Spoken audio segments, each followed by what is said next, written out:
Hello guys, आपका स्वागत हमारे यूट्यूब चैनल के अंदर। आज हम आपके लेके आए हैं एक लसब ज्ञात करने की दूसरी विधि है अभाज्य गुणनखंड विधि। इस विधि के अंदर हम किसी भी संख्या, चाहे 2 संख्या दें, 3 संख्या दें, उसका हम क्या करेंगे, अभाज्य गुणनखंड विधि से उसका क्या करेंगे, लसब ज्ञात करेंगे। हमारे पास में अभाज्य संख्याएं कौन कौन सी होती है? 2 से शुरू होती है। 2 क्या अभाज्य संख्या है, 3 क्या अभाज्य संख्या, 5 क्या अभाज्य, 7 क्या अभाज्य संख्या, फिर आता है 7 के बाद में 11, 13, ये क्या है, अभाज्य संख्या है। इनसे क्या हम करेंगे, इसका क्या करेंगे, गुणनखंड करेंगे। संख्याओं का भाग देकर भाजकता के नियम से हम इस संख्याओं क्या करेंगे, गुणनखंड करेंगे। गुणनखंड करने के बाद में जिस तरीके से उसका हम निकालेंगे लसब, वो हम आपको बताएंगे। तो शुरू करता हम यहाँ से कि अभाज्य गुणनखंड विधि से हम इसका लसब किस प्रकार ज्ञात किया जा सकता है। तो हमारी जो पहली संख्या दी गई इसमें कि 12, 15, 21 का क्या कीजिए, अभाज्य गुणनखंड विधि से उसका क्या करना है, लसब ज्ञात करना है। तो हमें क्या करना है, इनका लसब ज्ञात करने से पहले हमें क्या करना है, इसमें एक ऊर्ध्वाधर और एक क्षैतिज रेखा खींचेंगे। तो हम एक ऊर्ध्वाधर और एक क्षैतिज किए, फिर हम इसको 12 को लिखा, फिर 12 के साथ में कौन है, 15 है।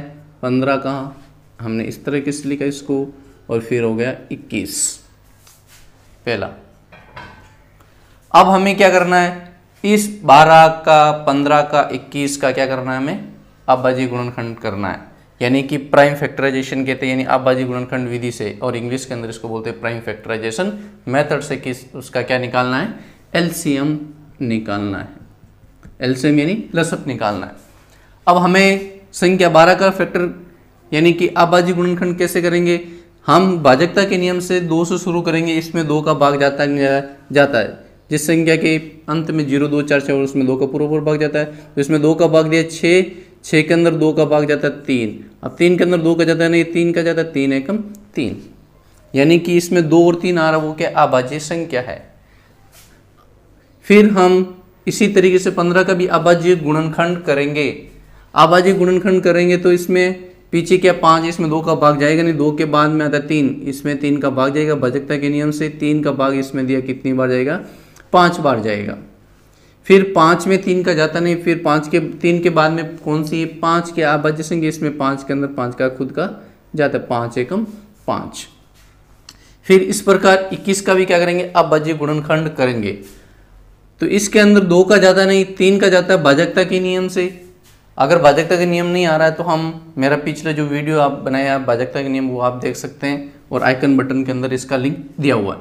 तो हम यहाँ पर देखते हैं कि 2 और 1 3 होते हैं, इसमें क्या करेगा, 21 के अंदर 3 का भाग जाएगा, कितनी बार जाएगा, 7 बार। फिर 3 के बाद में 5 का भाग 7 में नहीं जाता है।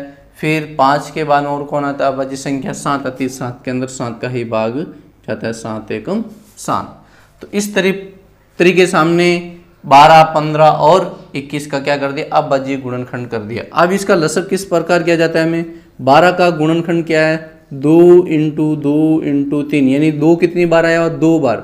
तो 2 की घात कितनी आ जाएगी, 2, और 3 कितनी बार आया हुआ, 1 बार आया, तो 3 की घात हो जाएगी 1।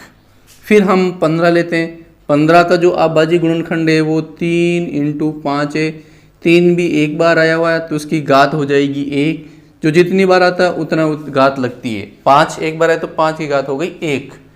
फिर हम 21 को लिखा हमने, 21 के अंदर आ रहा 3 × 7 आ रहा है। यहाँ पर 3 कितनी बार आ रहा है, 1 बार आ रहा है, 7 भी 1 बार आ रहा है, तो घात कितनी हो जाएगी, 1 1 हो जाएगी। अब हम क्या करेंगे, इसका लसब निकालेंगे। तो लसब क्या हो जाएगा, इसके अंदर लसब ये लेना है कि सबसे छोटी अभाज्य संख्या क्या है, 2 है, और लसब के अंदर क्या करना है, हमें अधिक से अधिकतम घात वाला क्या लेना है, गुणनखंड लेना है। यहाँ पर 2 की घात 2 है, यानी यहाँ पर 2 गुणनखंड आ रहा है, लेकिन इसमें 2 गुणनखंड नहीं आ रहा, इसमें भी 2 गुणनखंड नहीं आ रहा, इसका मतलब वहां पर क्या 2 की घात 0 है। तो सबसे अधिक घात वाला कौन सा है, यानी इसमें यहाँ पर 2 की घात कुछ भी नहीं आ रहा, तो यहाँ हम लिख सकते हैं 2 की घात इंटू में 0, इंटू 2 की घात 0। तो यहाँ पर 2 की घात 2 आ रही, यहाँ पर 2 की घात कुछ भी नहीं, इसका मतलब 2 की घात 0, यहाँ पर भी 2 की घात 0। तो सबसे बड़ी घात वाला कौन है, 2 की घात 2, और 2 की घात 0 छोटा है, तो सबसे बड़ा लेना है। लसब के अंदर 2 की घात 2 बड़ा है, तो हमने लिया 2 की घात 2। ये नहीं था, इसका मतलब छोड़ दो, इसमें समझाने के लिए लिखा था। अब 2 के बाद में आ रहा है 3, यहाँ पर 3 की घात 1 है, यहाँ पर भी 3 की घात 1 है, 3 की घात 1 है, सब में समान ही। अगर जो छोटा बड़ा होता तो हम बड़ी घात वाला लेते हैं। अगर यहाँ पर 3 की घात मान लीजिए 3 होता या 2 होता या 4 होता तो हम क्या लेते, 3 की घात 4 लेते यहाँ पर, लेकिन यहाँ पर है क्या, 3 की घात 1 है, तो हम लेंगे 3 की घात 1। 3 के बाद कौन आ रहा है, 5। यहाँ 5 की घात 1 है, लेकिन यहाँ पर 5 अभाज्य गुणनखंड है ही नहीं, यहाँ पर भी नहीं है, यहाँ नहीं है, इसका मतलब यहाँ और यहाँ क्या है, 5 की घात 0 है, और यहाँ पर क्या है, 5 की घात 1। तो 5 की घात 0 बड़ा होता है या 5 की घात 1, 5 की घात 1 बड़ा होता है, तो हम लेंगे 5 की घात 1 लिए हमने। तो ये हमारा आ गया प्लस। अब इसको क्या कर देंगे, आपस में गुणा करेंगे। 2 की घात 2 का मतलब 2 को गुणों में लिखेंगे, 2 बार लिखेंगे, और 3 की घात 1 का मतलब 1 बार लिखेंगे, इसको 1 लिया। 2 को 2 से गुणा किया 4, 4 को 3 से किया 12, 12 को 5 से गुणा किया 60 आंसर। अतः 12, 15, 21 का अभाज्य गुणनखंड विधि यानी प्राइम फैक्टराइजेशन मेथड से इसका जो एलसीएम है, जो लसअप है, वो कितना आ गया, 60 इसका आंसर आ गया। तो हमारा जो दूसरा प्रश्न है 24, 15, तो हम क्या करेंगे, इसी प्रकार 24 का भी अभाज्य गुणनखंड करेंगे, 15 का भी अभाज्य गुणनखंड करेंगे, और फिर जो 36 है उसका भी अभाज्य गुणनखंड करेंगे। भाजकता के नियम से देखेंगे तो 24 के अंदर 2 का भाग जाता है, 2 का भाग दिया 12, 12 के अंदर 2 का भाग दिया 6, 6 के अंदर 2 का भाग दिया 3, 3 के अंदर 3 का ही जाएगा 1। अब इसके अंदर 2 का भाग जाता नहीं है, 1 और 5 6, इसमें 3 का भाग जाएगा, 3 का भाग गया 5 बार, 5 के अंदर 5 का ही जाता है, 3 का जाता नहीं, 5 एकम 5। फिर 36 का अभाज्य गुणनखंड करेंगे, तो 36 के अंदर 2 का भाग दिया 18, 18 के अंदर 2 का भाग दिया कितना जाएगा 9, 9 के अंदर 2 का भाग नहीं जाता है, फिर 2 के बाद में अभाज्य 3 आता है, 3 का भाग 9 में जाता है तो दे दीजिए, नहीं तो फिर 3 के आगे वाली 5 लेंगे। 3 का भाग 9 के अंदर जाता है तो कितनी बार जाएगा, 3 4 9, 3 बार जाएगा। अब 3 के अंदर 3 का खुद का ही जाता है, 3 एकम 3। तो ये हो गए 24, 15 और 36 के अभाज्य गुणनखंड।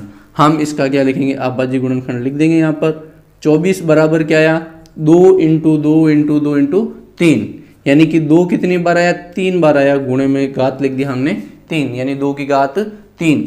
3 कितनी बार आया, 1 बार आया हुआ, तो 3 की घात 1 हो गई। इसी प्रकार 15 के अंदर 3 1 बार आया हुआ है, 5 1 बार आया, 3 इंटू 5, इसकी घात भी कितनी हो जाएगी, 1 1 हो जाएगी। फिर 36 हमने लिया है, तो 36 के अंदर 2 है, वो 2 बार आ रहा है, यानी 2 की घात कितनी हो जाएगी 2, और 3 कितनी बार आ रहा है, 2 बार आ रहा है, तो 3 की घात भी 2 हो जाएगी। अब हमें क्या करना है, इसका लसअप ज्ञात करना है, और लसअप ज्ञात करने के लिए हमें क्या करना है, जो अभाज्य गुणनखंड, जो अभाज्य संख्या है उसकी अधिकतम घात लेनी है। यहाँ पर 2 की घात 3 है, यहाँ पर 2 की घात कुछ भी नहीं, इसका मतलब 2 की घात 0 है, यहाँ पर 2 की घात 2 है, तो इसमें 2 की घात 2 है, इसमें कुछ नहीं, इसका मतलब 2 की घात 0, इसमें 2 की घात 3 है, तो सबसे बड़ी घात वाली कौन सी है, 2 की घात 3 है, और 2 की घात 2 क्या छोटी है, और 2 की घात 0 भी और भी छोटी है, तो हमें बड़ी से बड़ी लेनी है लसअप के अंदर, तो 2 की घात 3 लेंगे, यानी 2 की घात हो गई 3, इंटू का इंटू लिखा हमने। फिर 2 के बाद में और अभाज्य गुणनखंड कौन संख्या कौन सी आ रही है, 3 आ रही है, तो यहाँ पर 3 की घात 1 है, यहाँ पर 3 की घात 1 है, यहाँ पर 3 की घात 2 है, तो सबसे बड़ी घात वाली कौन सी है, 3 की घात 2, तो हम यहाँ पर लेंगे 3 की घात 2, गुणे का गुणा। फिर 3 के बाद में और कौन आ रहा है, 5 आ रहा है, यहाँ पर 5 की घात 1 है, यहाँ पर है नहीं, इसका मतलब 5 की घात इंटू में 0 है, इंटू में यहाँ पर 5 की घात 0 है, तो सबसे बड़ी कौन है, 5 की घात 1, तो हमने यहाँ पर ले लिया 5 की घात 1 ले लिया। अब इसको हम क्या करेंगे, गुणा के रूप में लिखकर उसको गुणा करके लिख देंगे, वही उसका क्या हो जाएगा, लसअप आंसर। तो 2 की घात 3 का मतलब होता है 2 इंटू 2 इंटू 2, और 3 की घात 2 का मतलब 3 को 2 बार गुणे में लिखना, इंटू 5 लिखा हमने।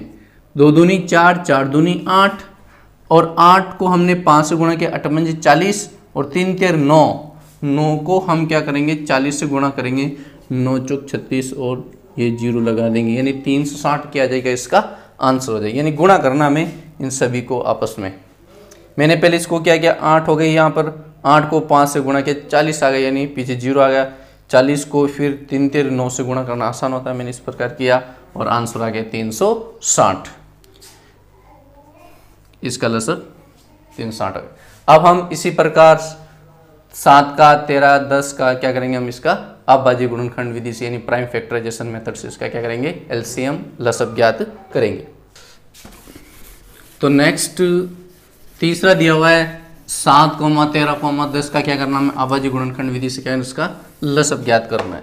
तो इसका भी हम क्या करेंगे, तीसरे का जो भी संख्या दी उसका हम अभाज्य गुणनखंड करेंगे, अलग अलग, 7 का अलग करेंगे, 13 का अलग करेंगे, 10 का अलग करेंगे।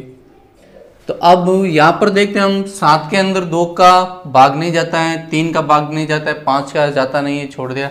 फिर उसके बाद में अभाज्य संख्या थी 7 के अंदर 7 का ही जाता है और जाएगा 7 एकम 7। 13 के अंदर 13 एक अभाज्य संख्या है, इसके अंदर ना 2 का जाता है, ना 3 का, ना 5 का, ना 7 का, ना 11 का। 13 का अंदर 13 का ही भाग जाएगा, 13 एकम 13 जाएगा। फिर 10 का अभाज्य गुणनखंड करेंगे इसके अंदर, तो यहाँ पर इसके बीच 0 तो 2 का भाग जाएगा 5 बार, 5 के अंदर 5 एक अभाज्य संख्या, 5 के अंदर 5 का ही भाग जाएगा, 5 एकम 5 जाएगा। तो हम अभाज्य गुणनखंड के अंदर लिखेंगे 7 बराबर 7 कितना, एक बार आया हुआ 7 की घात 1। फिर 13 के अंदर क्या है, 13 के अंदर 13 का गया तो 13 की घात 1 आ जाएगा। फिर 10 के अंदर 10 लिखा हमने, और 10 के अंदर किस किस संख्या का अभाज्य गुणनखंड आया, 2 और 5 का, और वो आए एक एक बार, तो इनकी घात भी कितनी हो गई, 1 1 हो गई, यानी 5 की घात 1 और 2 की घात 1 हो गई। अब इसका हमें लसब ज्ञात करना है, एलसीएम ज्ञात करना है। तो लसब के अंदर क्या करते हैं, हम अधिकतम घात लेते हैं। यहाँ पर सबसे छोटी संख्या है, अभाज्य संख्या 2 है, तो यहाँ पर 2 की घात 1 क्या है, सबसे अधिकतम, तो 2 की घात 1 ली हमने। फिर 2 के बाद में सबसे बड़ी अभाज्य संख्या होगी 5 की घात यहाँ पर 1 है, यहाँ 0, यहाँ 0, तो हम लेंगे 5 की घात 1 सबसे बड़ी है। फिर 5 के बाद में क्या रहा, 7 की घात यहाँ पर 1 है, और यहाँ पर 7 की घात कुछ नहीं, तो 0, यहाँ पर 7 की घात 0, यानी बड़ी क्या, 7 की घात 1, तो यहाँ पर हमने 7 की घात 1। फिर 13 ये 13 की घात यहाँ पर 1 है, या नहीं, यहाँ नहीं है, तो कौन सी बड़ी है, 13 की घात 1 यहाँ पर क्या है, बड़ी है। इसको हम क्या करेंगे, गुणा करेंगे। 2 किसी घात 1 का मतलब 2, उसका मान वही होता है, यानी कि 2 की घात 1 2 है, 2 को 5 से गुणा किया है 5 को 2 से गुणा किया 10 को 7 से गुणा करेंगे 70 को इससे गुणा करेंगे 13 से गुणा कर लेंगे, तो 0 7 के 21 हासिल की 2, 7 एकम 7, 7 और 2 9, तो इसका आंसर हो जाएगा 910 इसका आंसर। तो इसका जो लसब है वो कितना आ गया, 910 इसका आंसर आ गया। इसी प्रकार हम क्या करेंगे, इसके अंदर जो चौथा प्रश्न है, तो ये इसका हम क्या करेंगे, अभाज्य गुणनखंड करेंगे। 2 का भाग इसमें 6 के अंदर दिया, कितनी बार जाएगा, 3 बार जाएगा। 3 के अंदर 3 का ही भाग जाएगा, 1 बार जाएगा। फिर हम क्या करेंगे, 72 का क्या करेंगे, अभाज्य गुणनखंड करेंगे। 72 के अंदर 2 का भाग जाता है, 2 का भाग दिया, इसके अंदर आएगा 36। फिर 36 के अंदर 2 का भाग जाता है, तो फिर 2 का दिया, इसके अंदर 2 18 आ जाएगा। फिर 18 के अंदर 2 का दिया, कितना जाएगा, 9 आ जाएगा। 9 के अंदर 2 का जाता नहीं, फिर 2 के बाद में अभाज्य संख्या 3 होती है, 3 की भाजकता के नियम से इसके अंदर भाग जाता है, 3 त्यारी 9। फिर 3 का भाग इसमें 3 के अंदर कर गया 1 बार। फिर हम क्या करेंगे, 120 का क्या करेंगे, अभाज्य गुणनखंड करेंगे इसके अंदर। इसके भी 0 तो 2 का भाग दिया, तो कितना जाएगा, 60 आ जाएगा। फिर 2 का भाग दिया, कितना जाएगा, 30 आ जाएगा। 30 के अंदर 2 का भाग दिया, कितना जाएगा, 15 आ जाएगा। फिर 15 में 2 का भाग जाता नहीं है, तो 15 के अंदर 3 का भाग जाता है भाजकता के नियम से, तो फिर 3 का भाग दिया, इसमें जाएगा 5 एक अभाज्य संख्या, 5 के अंदर 5 के जाता है, 5 एकम 5। फिर हम इसको क्या लिखेंगे, घात के रूप में लिखेंगे, यानी 6 बराबर हो जाएगा 2 × 3। अब 2 कितनी बार आया हुआ है, 1 बार आया हुआ है। 3 कितनी बार आया हुआ, 1 बार आया हुआ है। फिर उसके बाद में जो 72 है उसके अंदर क्या है, 2 कितनी बार आया हुआ, 1 2 3 बार आया, तो 2 की घात कितनी हो जाएगी, 3। और 3 कितनी बार आया, 2 बार आया, तो 3 की घात 2 हो जाएगा। फिर उसके बाद में 120 है, 120 के अंदर यहाँ पर 2 है, वो 3 बार आया, तो 2 की घात 3 हो जाएगा। और 3 एक बार आया हुआ है, 5 एक बार आया हुआ है, तो उसकी घात कितनी हो जाएगी 1। अब लसब ज्ञात करना में, लसब ज्ञात करना है तो हमें वो गुणनखंड लेना है जिसकी अधिकतम घात हो। यहाँ पर 2 की घात 1 है, यहाँ पर 2 की घात 3 है, यहाँ पर 2 की घात 3 है, तो बड़ी कौन है 2 की घात 3, कोई भी ले लो। तो यहाँ पर 2 की घात हो गई 3।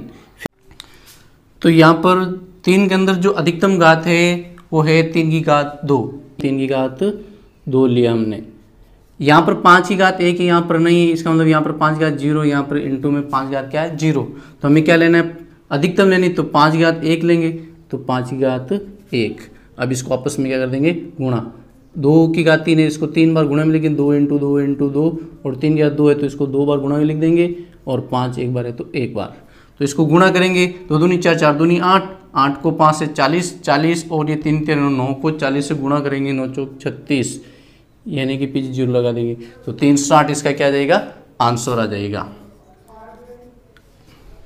तो इस तरीके से हमने आभाज्य गुणनखंड विधि से किसी भी संख्या का लसब किस प्रकार ज्ञात किया है, हमने इस वीडियो के अंदर सीखा है। आपको कुछ क्वेश्चन करने के लिए दिए जा रहे हैं और आपको उसको आभाज्य गुणनखंड विधि से करना है और हमें कमेंट करके बताना है कि इसका आंसर क्या होगा। तो चलिए आपको कुछ होमवर्क लेके दे देते हैं। इसको क्या करना है, प्राइम फैक्टराइजेशन मेथड यहाँ कहें तो आभाज्य गुणनखंड विधि से इन 3 संख्या का, इसका और इनका 12 13 18 का क्या करना है लसब ज्ञात करना है और उसका आंसर आपको कमेंट बॉक्स में लिखना है। तो ऐसी वीडियो अगर आपको चाहिए तो हमारे YouTube चैनल को सब्सक्राइब कीजिए, और अगर हमारा वीडियो अच्छा लगा तो लाइक कीजिए, शेयर कीजिए। तो चलिए हम एक नए वीडियो के साथ में मिलेंगे, तब तक के लिए गुड बाय।